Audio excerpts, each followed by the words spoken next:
नमस्कार, मी प्राची साळुंखे बुलेटिनमध्ये आपलं स्वागत करते। पुढील काही मिनिटात आपण घेणार आहोत महत्त्वाच्या बातम्यांचा वेगवान आढावा स्पीड न्यूजमध्ये।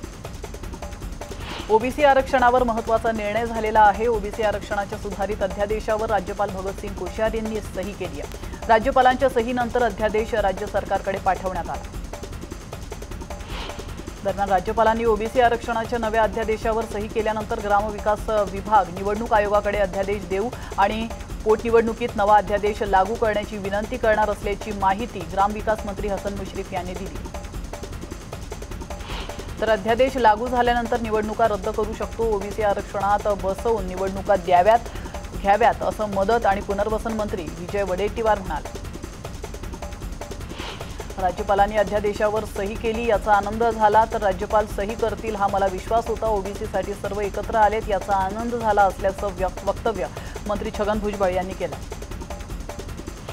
राज्यसभेची पोटनिवडणूक टाळण्यासाठी काँग्रेसच्या नेत्यांनी भाजपला साकडं घातलंय। काँग्रेसचे प्रदेशाध्यक्ष नाना पटोले, महसूल मंत्री बाळासाहेब थोरात यांनी विधानसभेतील विरोधी पक्षनेते देवेंद्र फडणवीस यांची भेट घेऊन सहकार्य मागितलंय। तर काँग्रेसचे दिवंगत खासदार राजीव सातव यांच्या निधनामुळे होणाऱ्या पोटनिवडणुकीसाठी महाविकास आघाडीकडून काँग्रेसच्या रजनी पाटील यांनी उमेदवारी अर्ज भरलाय। मात्र पोटनिवडणुका बिनविरोध करण्याची परंपरा आहे असं म्हणत काँग्रेसच्या नेत्यांनी आपली भूमिका मांडली आहे। दरम्यान निवडणूक बिनविरोध करण्यासाठी भाजपने 12 आमदारांचं निलंबन मागे घेण्याचा प्रस्ताव मांडल्याची जोरदार चर्चा देखील सुरू होती। मात्र असा कोणताही प्रस्ताव भाजपने ठेवलेला नाही असं स्पष्ट झालं। फडणवीस आणि मुख्यमंत्र्यांची बैठक झाली असून सह्याद्री अतिथीगृहात दोघांमध्ये चर्चा झाली। या बैठकीत उपमुख्यमंत्री अजित पवार होते अशी माहिती समोर आली असून ओबीसी आरक्षण या विषयावर मुख्यमंत्री उपमुख्यमंत्री यांच्यासोबत त्यांनी चर्चा केल्याचं बोललं जातं। तर सामना अग्रलेखातून राज्यपालांवर पुन्हा टीका करण्यात आली आहे। राज्यपाल हे फक्त सरकारी पैशावर पोसले जाणारे पांढरे हत्ती नाहीयेत।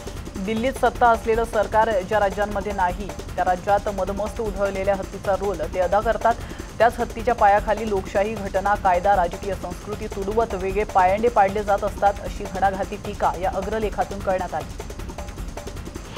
केंद्र सरकारने आज इम्पिरिकल डेटा देण्यास पुन्हा नकार दिला आहे। पंतप्रधानांच्या सचिवांनी प्रतिज्ञापत्रातून म्हणणं सादर केलंय। डेटा सदोष असल्याचं कारण पुढे करत नकार देण्यात आलेला आहे, पण या पत्रात केंद्र सरकारने हाच डेटा इतर योजनांसाठी वापरल्याची अप्रत्यक्ष कबुली दिली आहे। तसंच डेटा दुरुस्तीसाठी आयोग नेमून देखील एकही बैठक झालेली नाहीये। ओबीसींच्या आरक्षणावर केंद्र सरकारचा हलगर्जीपणा पुन्हा एकदा उघड झाला अशी टीका हरी नरके यांनी केली।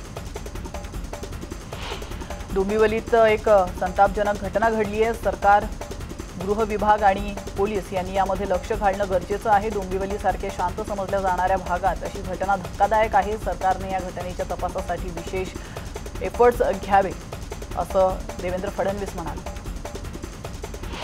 राज्य सरकारने नव्याने नियुक्त केलेल्या शिर्डीतील साई मंदिर विश्वस्त मंडळाला धोरणात्मक निर्णय घेण्यास अजूनही वाट पाहावी लागणार आहे। न्यायालयाची परवानगी न घेता विश्वस्त मंडळाने पदभार स्वीकारल्याने औरंगाबाद हायकोर्टाने धोरणात्मक निर्णय घेण्यास केलेली मनाई येत्या 4 ऑक्टोबरपर्यंत कायम राहणार। राज्यात शिवसेना, काँग्रेस, राष्ट्रवादी काँग्रेस, महाविकास आघाडी सरकार असले तरी रायगड जिल्ह्यात मात्र सातत्याने शिवसेना आणि राष्ट्रवादी संघर्ष होतोय। शिवसेनेचे माजी खासदार, माजी केंद्रीय मंत्री अनंत गीते यांनी थेट राष्ट्रवादीचे सर्वेसर्वा शरद पवार आणि राष्ट्रवादीवर शाब्दिक हल्ला चढवलाय। त्यानंतर राष्ट्रवादी आणि शिवसेना यांच्यातील वाद उफाळून आलाय। अनंत गीते यांच्यावर शिवसेना पक्षप्रमुख कारवाई करतील असं चित्र दिसत असताना अनंत गीतेंवर कारवाईसाठी राष्ट्रवादीकडून दबाव नाहीये असं सुनील तटकरे यांनी स्पष्ट केलं। सावित्री नदी पूल 2018 साली पडला होता। या दुर्घटनेत 42 जणांचे जीव गेले होते। या दुर्घटनेनंतर नदीवर महाडमध्ये नवीन पुलाची उभारणी करण्यात आली।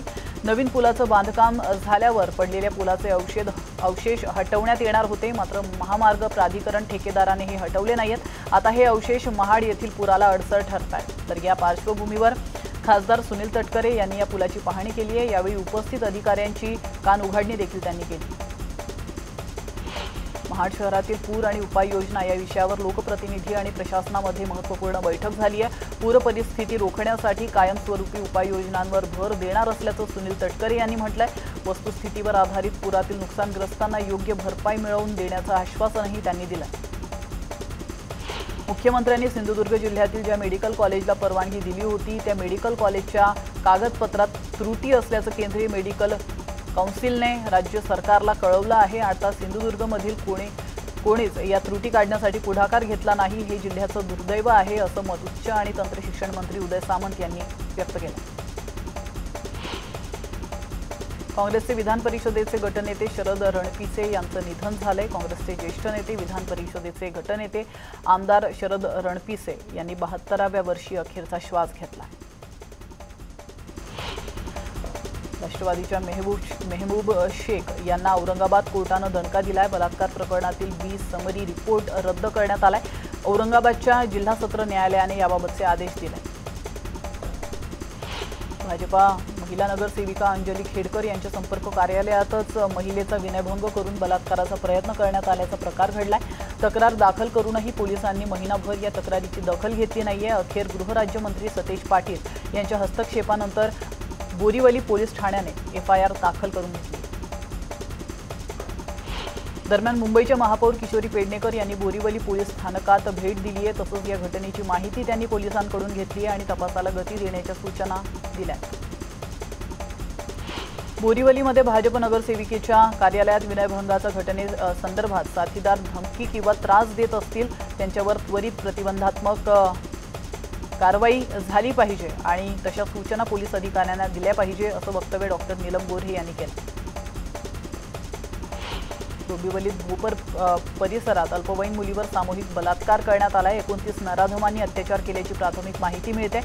तर यातील 26 जणांना मनपाडा पोलिसांनी ताब्यात घेतलेलं आहे आणि त्यांना 29 सप्टेंबरपर्यंत पोलीस कोठडीत ठोठावण्यात आले। राज्यातील या सरकारच्या काळात पोलीस सगळ्यात जास्त बदनाम झाले असल्याची टीका मनसे आमदार राजू पाटील यांनी केली आहे। डोंबिवली सामूहिक बलात्कार प्रकरणानंतर पाटील यांनी वरिष्ठ पोलिसांची भेट घेतली आहे आणि त्यावेळी ते बोलत होते।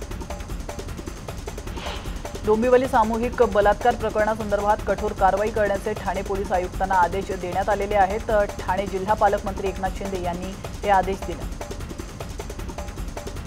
डोंबिवली सामूहिक बलात्कारानंतर राष्ट्रवादी आणि भाजप महिला कार्यकर्त्यांनी पोलीस स्टेशन बाहेर एकच गर्दी केली होती। यावेळी महिला अजूनही सुरक्षित नसल्याची भावना महिलांनी बोलून दाखवली आहे। तर महिलांनी पोलीस ठाण्यात जाऊन घोषणाबाजी देखील केली। डोंबिवली सामूहिक बलात्कारातील आरोपींना आमच्या ताब्यात द्या, आम्ही त्यांची धिंड काढू अशी संतप्त प्रतिक्रिया राष्ट्रवादीच्या नेत्या विद्या चव्हाण यांनी दिली आहे। चव्हाण यांनी मानपाडा पोलीस ठाण्यात भेट दिल्यानंतर ही प्रतिक्रिया दिली आहे। यावेळी चव्हाण यांच्यासह राष्ट्रवादीच्या पदाधिकाऱ्यांनी पोलीस ठाण्यात आरोपी आमच्या ताब्यात द्या अशा घोषणा केल्या।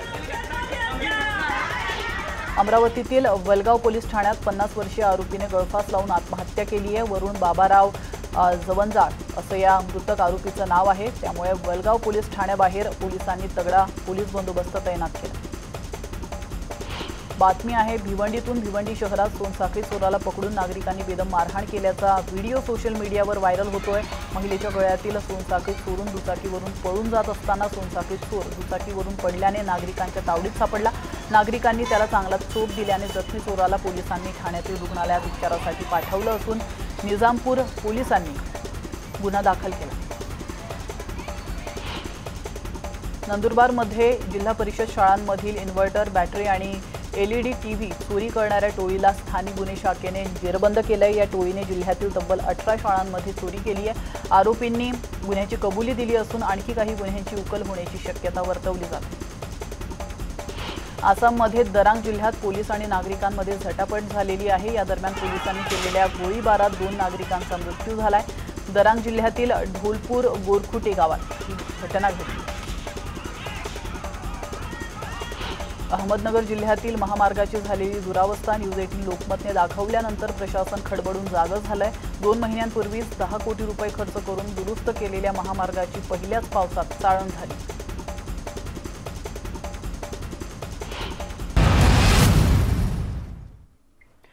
ब्रेकनंतर आपलं स्वागत आहे आणि पुन्हा एकदा आपण घेणार आहोत उर्वरित बातम्यांचा वेगवान आढावा। एक चांगली बातमी आहे पुण्यातून। पुणे जिल्ह्यात 1 कोटी लसीकरण पूर्ण झालेलं आहे। आतापर्यंत 1,14,00,000 लोकांना डोस दिले गेले तर 69,34,250 जणांना पहिला डोस देण्यात आलेला आहे। तर 30,80,000 जणांचे दोन्ही डोस पूर्ण झालेत। गेल्या काही दिवसांपासून पुणे जिल्ह्यात लसीकरण वेगाने सुरू आहे। गेल्या काही दिवसांपासून लसीकरण मोहिमेने बऱ्यापैकी वेग घेतलाय। आता घरोघरी जाऊन कोरोना लसीकरण करण्यासाठी केंद्र सरकारने मंजुरी दिली आहे। त्यामुळे लसीकरणासाठी नागरिकांचे होणारे हाल थांबणार आहेत। मुंबईतील 67% पालकांचा मुलांना परत शाळेमध्ये पाठवण्याला होकार असल्याचं लीड सर्वेक्षणातून समोर आलंय। प्राथमिक आणि माध्यमिक शाळांमधील विद्यार्थ्यांच्या 59% पालकांच्या मते मुलांच्या शिक्षणाचं नुकसान होत आहे, तर 22% पालकांच्या मते विद्यार्थ्यांच्या संपूर्ण उपस्थितीसाठी शालेय कर्मचारी वर्गाचं लसीकरण पूर्ण होणं गरजेचं आहे। आता बातम्या पावसासंदर्भातल्या। अकोल्यात सुरू असलेल्या पावसामुळे नदी नाले तुडुंब भरून वाहू लागलेत। अशात काटेपूर्णा प्रकल्प हा 100% भरला असून धरणाचे 10 वक्र द्वारांपैकी 4 वक्रद्वार हे 30 सेंटीमीटरने उघडण्यात आले।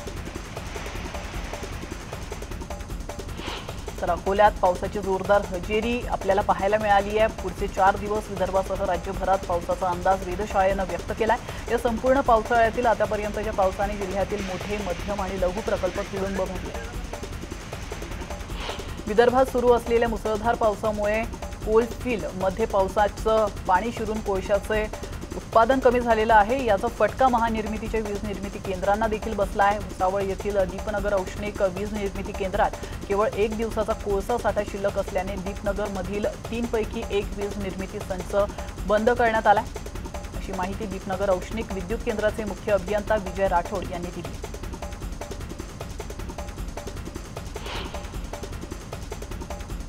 आणि यासोबतच बुलेटिनमध्ये वेळ झाली इथंच थांबण्याची, मात्र तुम्ही कुठेच जाऊ नका। पाहत रहा न्यूज 18 लोकमत।